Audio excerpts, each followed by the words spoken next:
जानिब से तालीमी सरगर्मियों के आगाज़ के लिए दबाव बढ़ता जा रहा है। हुकूमत ने 15 सितंबर से तालीमी इदारे खोलने का ऐलान भी किया है, लेकिन मुल्क भर के निजी स्कूलों की एसोसिएशन ने हुकूमती फैसले के खिलाफ 15 अगस्त से तालीमी इदारे खोलने का ऐलान किया है। उनका कहना है कि लाखों तलबा का मुस्तकबिल दाव पर लगा दिया गया है। हिफाजती तदाबीर के साथ SOPs पर अमल करते हुए स्कूल्स खोले जा सकते हैं। KPK हुकूमत ने 15 सितंबर से तालीमी इदारों को खोलने का ऐलान किया है और पूरे मुल्क में 2,07,000 स्कूल्स, 15 लाख असातिज़ा और 2.5 करोड़ बच्चे से मुतासिर हैं।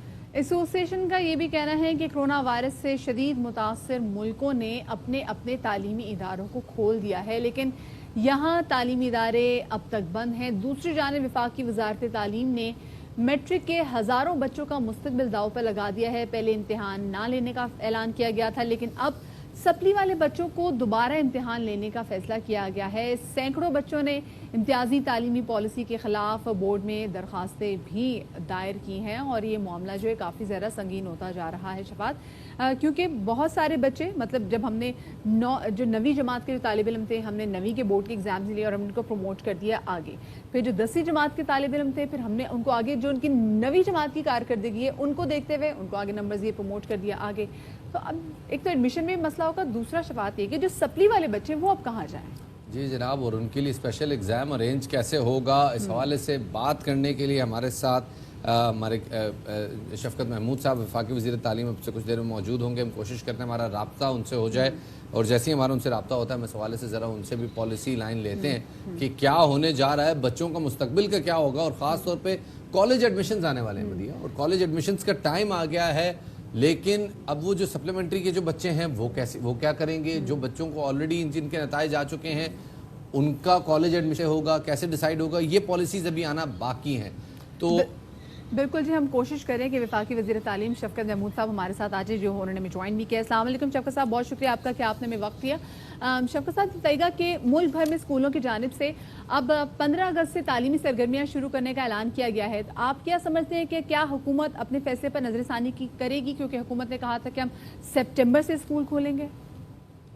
नहीं, ये जो 15 अगस्त का ऐलान है ये तो कुछ प्राइवेट स्कूल्स एसोसिएशन ने किया है, ये गवर्नमेंट की तरफ से नहीं है। और हमारी तरफ से 15 अगस्त को स्कूल्स खुलने की बिल्कुल इजाज़त नहीं है।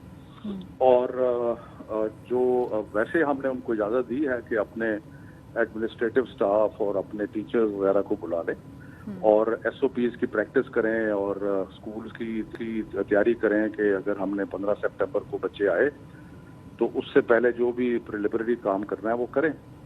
लेकिन बच्चों की स्कूल लगाना जो है उसकी इजाज़त 15 अगस्त को नहीं है।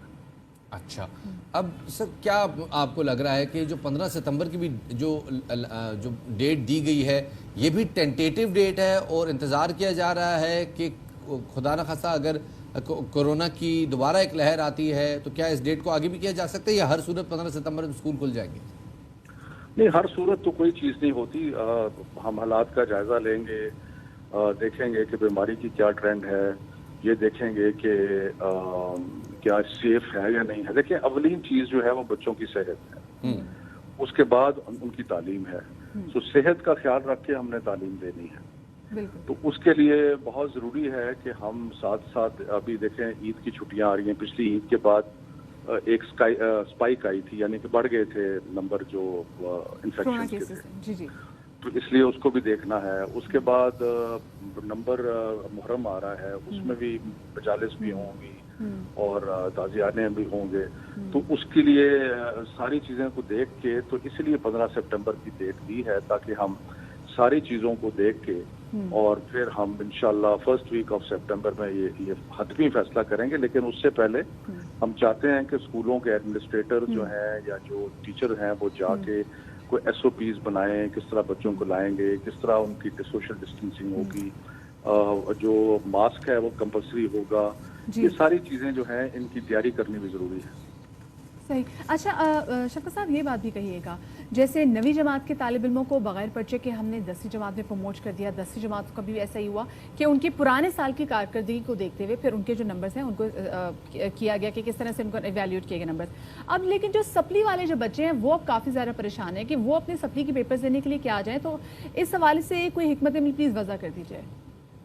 देखिए बड़ी क्लियर है, हमने तो शुरू से कर दिया था, सारी सूबाई हुकूमतों को भी कल से मिल के किया था, इसलिए उनको भी पता है इस चीज़ का। ये कोई एकतरफा फैसला वफाकी हुकूमत का नहीं था, हमने सबको पास कर दिया। लेकिन जो 2-3 कैटेगरीज के लिए इशू बना हुआ है, एक है जिनके 40%, हमने ये कहा था कि जिनकी सप्लीमेंट्रीज 40% से ज्यादा हैं उनको ना करें प्रमोट, जो उससे कम है उनको पास मार्क्स दे के उनको प्रमोट कर दें। तो यही हम पॉलिसी जो है वो फॉलो कर रहे हैं। दूसरा मसला जो है वो उनका है कि जिन्होंने मैट्रिक का इम्तिहान दिया था लेकिन फर्स्ट ईयर का नहीं दिया था, यानी 11th क्लास का नहीं दिया था, अब वो कह रहे हैं कि जी हमें मैट्रिक की बुनियाद में FA पास कर दिया जाए, वो मुश्किल। तो इसके लिए हमने ये भी एक स्पेशल एग्जाम का भी कहा है बोर्ड सारों को कि स्पेशल एग्जाम करें। वो स्पेशल एग्जाम 2-3 कैटेगरीज के लिए होंगे। एक कैटेगरी वो होगी जो अपना नंबर इम्प्रूव करना चाहते हैं, दूसरी कैटेगरी वो होगी जिनकी जो ज्यादा सब्जेक्ट्स में फेल हुए हैं और उनको दोबारा देने की जरूरत है जी। और तीसरी कैटेगरी वो होगी जो कंपोजिट इम्तिहान दे रहे हैं, यानी कि वो 11वीं और 12वीं का इकट्ठा इम्तिहान दे रहे हैं। तो उसमें लोगों को खदशा ये है कि उनका यूनिवर्सिटीज में अभी तो यूनिवर्सिटीज के अपने दाखिले जो हैं वो शुरू नहीं हुए जी। और यूनिवर्सिटीज सेमेस्टर सिस्टम पे काम करती हैं। हम यूनिवर्सिटीज के साथ काम कर रहे हैं कि वो सेकेंड सेमेस्टर में भी एडमिशन दे, तो बच्चे जो फर्स्ट सेमेस्टर में एडमिशन में नहीं आ सकते उनको चांस सेकंड में ज्वाइन कर जाते जाते। शफकत साहब, लास्ट चीज़ पूछना चाहूँगा, ये जो मैट्रिक के इम्तिहानात जिन बच्चों के हो गए हैं और अब जो 9th क्लास के बच्चे हैं जिन्होंने मैट्रिक में आना है, तो यूजुअली ये हो रहा था कि 9th का बोर्ड अलग था, 10वीं का बोर्ड अलग था, तो अब ये क्या अगले साल दोनों बोर्ड इकट्ठे होंगे, दोनों इम्तिहानात इकट्ठे होंगे या एक ही इम्तिहान होगा 10वीं का?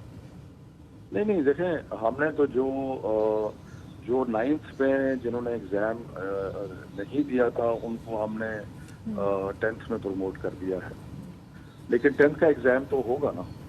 सही, सिर्फ 10th का एग्जाम होगा, वो सिर्फ 10th का होगा, वो सिर्फ 10th का होगा। बहुत बहुत शुक्रिया जी शफकत महमूद साहब, वफाकी वज़ीर तालीम हमारे साथ मौजूद। बच्चों के लिए अच्छी खबर है जी, अब आपको 9th में जो पढ़ा है वो आपको 10th में एग्जाम नहीं देना पड़ेगा, सिर्फ 10th का जी एग्जाम आपका होगा और उसी की बेस पे आपके टोटल मार्क्स आएंगे। है जी, आगे बढ़ते हैं। अंदाजा करें जो पेपर 75 नंबर का था वो 150 नंबर का हो जाएगा, क्योंकि उसकी बेस पे उन्हें एडमिशन मिलना है। 1100 मार्क्स हैं, तो वो यानी 8 सब्जेक्ट्स के 1100 मार्क्स। गल वध गई है, गल वध गई। एग्जैक्टली, आपने बात सही की। खैर जी, आगे जरा बढ़ते हैं।